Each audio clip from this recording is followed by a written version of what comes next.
Hello and welcome to Archaeologists Anonymous. I'm your host, Silvia, and today's topic is the Monastery of St. Catherine at Mount Sinai. So, first, let me give you some context about Mount Sinai. It's the site of three very important scenes in the Bible: Moses talking to the burning bush, Moses getting the Ten Commandments, and the transfiguration of Christ. The Monastery of St. Catherine is at a very holy site in Judeo-Christian tradition. So the monastery was actually not originally dedicated to St. Catherine. It was dedicated to her in the 8th to 9th centuries AD when they found her body on Mount Sinai, or allegedly found her body. She was supposed to be a martyr, but who knows if this was actually her body?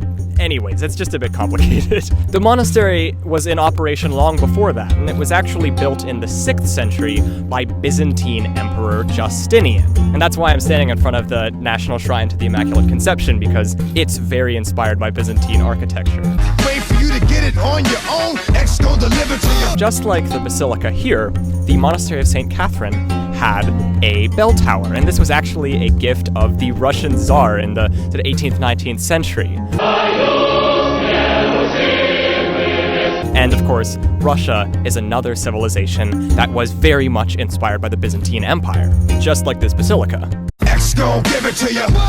The site actually has building history that goes back even further than Emperor Justinian. There's actually a chapel that was built by Empress Helena, who was the mother of Constantine the Great, who famously converted to Christianity.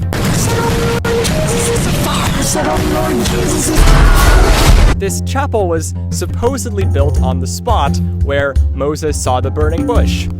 How they knew where that spot was, who knows? And there's actually a bush on the spot that they say is the actual burning bush, but Another cool fact about the monastery is that it has the oldest continually operating library in the world. And it has the second largest collection of early codices and manuscripts behind the Vatican Library. And, you know, if you're behind the Vatican Library, that's pretty good competition. So this place has an amazing library. In terms of the monastery's architecture, it's a classic Byzantine style, which is why I'm standing in front of this church in Washington, D.C., which is modeled after the Hagia Sophia, the most famous piece of Byzantine architecture ever. And this church is not even being subtle. It's actually literally named the Hagia Sophia. You know what? Imitation is the most sincere form of flattery, so I thank you. St. Catherine's is not just Byzantine on the outside, though. It's very Byzantine on the inside. It's filled with Byzantine icons, which are basically like imprints of the divine on earth. Sort of this representation of the divine that's got some of its presence embodied in it. So that's what an icon is. Another hallmark of icons is that they are gilded. They've got, you know, gold leaf printed on the background. I love gold! And this building is a priceless treasure trove of lots of historic icons because it was actually outside of the borders of Byzantium when iconoclasm hit. And iconoclasm was when there was this movement to get rid of icons because they were seen as too idolatrous. So luckily for people like me who want to study Byzantine art, a lot of these icons escaped the destruction that hit Byzantium during iconoclasm. Since it was just outside the border, it escaped this whole disaster for Byzantine art. You just saved me. I'm free. My favorite piece of Byzantine art in the monastery is the Transfiguration apse. In it, you can see, you know, the Bible story of Christ being transfigured. You know, he's shooting light out. You've got Elijah on the right, Moses on the left. You've got the apostles, Peter, James, and John right below, just like in the Bible story. And again, notice that the background of this apse is gilded. The Byzantines loved having gold backgrounds. Sparkle and shine, it's gold! So you can look at this art and appreciate it on a purely literal level in terms of, you know, it's a nice looking piece of art. I like that there's gold in the background, I like the colors, that sort of thing. But to let you truly understand what this art was like back in the day, what people would have experienced it as, I want you to imagine that you are a pilgrim to this site thousands of years ago. What we do here is go back.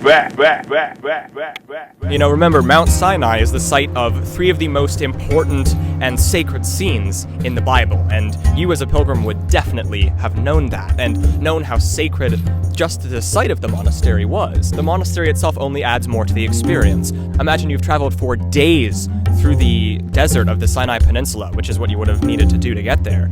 There's baking sun, you know, the desert heat, you're parched. A bit like the heat in Washington, D.C. right now. It's near 100. In this sort of trance-like state where you've been traveling for so long, you've gone through the desert, you're primed to have a religious, spiritual experience. Imagine the relief and awe that you would have felt after this long, arduous journey as you step into the cool church and you see this amazing gold-covered apse mosaic with light coming out of it and everything. You know, your travel-weary eyes are greeted by that. You know, it would have been incredible, and it's something that we need to remember, that that's how people experienced it in the day. They had to walk there. They couldn't just fly or drive there like you can now. So, with this in mind, you can understand why this site and this monastery had such an important impact on people who visited, and why it all held so much spiritual symbolism.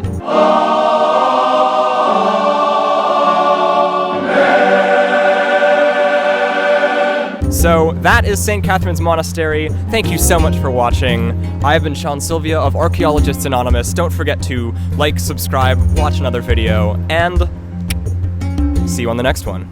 Monastery up so high up on the peak of Mount Sinai has got one of the coolest libraries. It's St. Catherine's, Santa Catherine. It's St. Catherine, Santa Catherine.